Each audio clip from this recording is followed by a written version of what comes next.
Thermodynamics, ठीक है। अच्छा, हिंदी क्या होती है इसकी? इसकी हिंदी होती है उष्मागतिकी, ठीक है। इसकी हिंदी होती है उष्मागतिकी।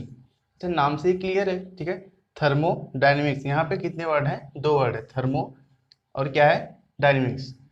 तो यहाँ से थर्मो का मतलब क्या होता है आपका? हीट होता है। थर्मो का मतलब होता है आपका हीट, यानी कि गर्मी, ठीक है। अच्छा, ये गर्मी आएगी कहाँ से? ठीक है, ये गर्मी आपके अंदर तभी आएगी जब आपके अंदर क्या होगी? एनर्जी होगी, ठीक है। क्या होगी? एनर्जी होगी। एनर्जी मतलब ऊर्जा। अब एनर्जी कहाँ से आती है? एनर्जी का मतलब ही होता है क्या? जूल, ठीक है। क्या होता है भाई? जूल। एनर्जी का मतलब क्या होता है? जूल। तो यहाँ से बात करेंगे अब डायनेमिक्स की, तो डायनेमिक्स को देखेंगे तो डायनेमिक्स का मतलब सिंपल सा क्या होता है? आपका मोशन, ठीक है। अब इसकी हिंदी अर्थ से भी समझ सकते हैं, उष्मागतिकी मतलब उष्मा का गति, ठीक है, उष्मा का गति। तो यहाँ डायनेमिक्स, डायनेमिक्स का मतलब क्या हो गया? मोशन, यानी कि गति। अच्छा, ये गति आनी कब है आपके पास? जब आप इस पर कोई फोर्स लगाओगे, ठीक है। क्या करोगे? आप इस पर कोई फोर्स लगाओगे तो आपके अंदर ये गति आ जाएगी। अब फोर्स आप कब लगा पाओगे? जब आप कोई कार्य करोगे, ठीक है। आप कोई जब कार्य करोगे तो आप एक फोर्स इस पे लगाओगे। अच्छा, ये फोर्स लगाने के लिए आपने कार्य किया, ठीक है। तो कार्य करने के लिए आपको क्या चाहिए? एक एनर्जी चाहिए, ठीक है।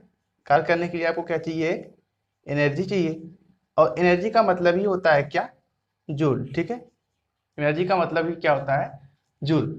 तो यहाँ से एक चीज समझ में आती है कि ये दोनों जो हमारे वर्ड है, थर्मो एंड डायनेमिक्स, ठीक है, आपस में कहीं ना कहीं ये बराबर ही है, इनके रिलेशन लगभग बराबर ही है, ठीक है। से जितने भी आपके एनर्जीज हैं, ठीक है, ये डिसऑर्गेनाइज्ड फॉर्म में है, ठीक है।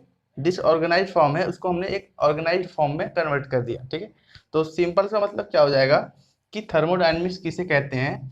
तो आप यहाँ से कहोगे कि डिसऑर्गेनाइज्ड फॉर्म ऑफ एनर्जी को, डिसऑर्गेनाइज्ड फॉर्म ऑफ एनर्जी को, ठीक है, आप क्या करोगे? ऑर्गेनाइज्ड में बदल दोगे, यानी असंगठित जो ऊर्जा का रूप है उसको एक संगठित ऊर्जा के रूप में आपने चेंज कर दिया, तो इसे क्या कहेंगे हम लोग? थर्मोडायनेमिक्स, यानी कि उष्मागतिकी, ठीक है। तो यहाँ से आपको इतनी सी चीजें क्लियर हो जानी चाहिए कि थर्मोडायनेमिक्स क्या है। उष्मा का ट्रांसफर, ठीक है, उष्मा का ट्रांसफर जो है थर्मोडायनेमिक्स है, मतलब एनर्जी इंटरेक्शन की बात करता है हमेशा ये। एनर्जी आदान प्रदान, इंटरेक्शन का मतलब क्या होता है आपका? आदान प्रदान, ठीक है। इंटरेक्शन का मतलब होता है आपका आदान प्रदान करना। तो ऊर्जा का आदान प्रदान ही क्या है? हमारा थर्मोडायनेमिक्स, ठीक है। तो यहाँ से इसका जो डिफिनीशन निकल के आएगा थर्मोडायनेमिक्स का, तो थर्मोडायनेमिक्स का जो आपका डिफिनीशन होगा वो क्या होगा? आप यहाँ पे लिख सकते हैं, इट इज अ ब्रांच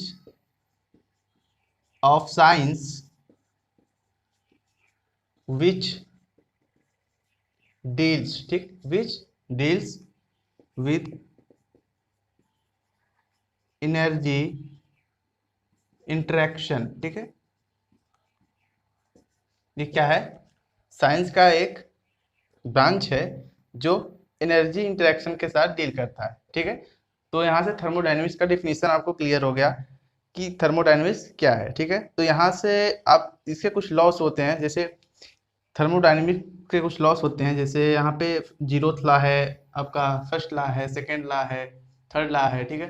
तो यहाँ पे हम लोग बात करेंगे इसके जीरोथ लॉ की, ठीक है, जीरोथ लॉ, ठीक है। शून्य नियम, उष्मागतिकी का शून्य नियम क्या है? तो ये क्या बताता है कि मान लीजिए, आप एग्जाम्पल देखिए यहाँ से कि आपके पास कोई इस तरीके का कोई चैम्बर है। अब इस चैम्बर में आपके 3 पार्ट हैं, ठीक है। इस चैम्बर में आपके कितने पार्ट हैं? 3 पार्ट हैं, ठीक है। मान लीजिए ये ए है, ये बी है और ये सी है। तो ए और बी के बीच में एक दीवार लगी है। इसका मतलब ये है कि ना तो ए की एनर्जी ट्रांसफर होगी बी के पास और ना ही बी की एनर्जी ट्रांसफर होगी ए के पास, ठीक है। लेकिन ये दोनों क्या है? सी से कांटेक्ट में है, इनके बीच एनर्जी का इंटरेक्शन हो सकता है। तो जीरोथ लॉ ये बताता है कि अगर, ठीक है, अगर ए बी, ठीक है, ए बी के बीच कोई एनर्जी इंटरेक्शन नहीं हो रहा है लेकिन सी के साथ है, ठीक है, सी के साथ एनर्जी इंटरेक्शन है, किसके साथ? ए का, तो सी और बी भी आपस में इक्विलिब्रियम में होंगे, मतलब साम्यावस्था में होंगे। ठीक है, ये जीरोथ लॉ बताता है।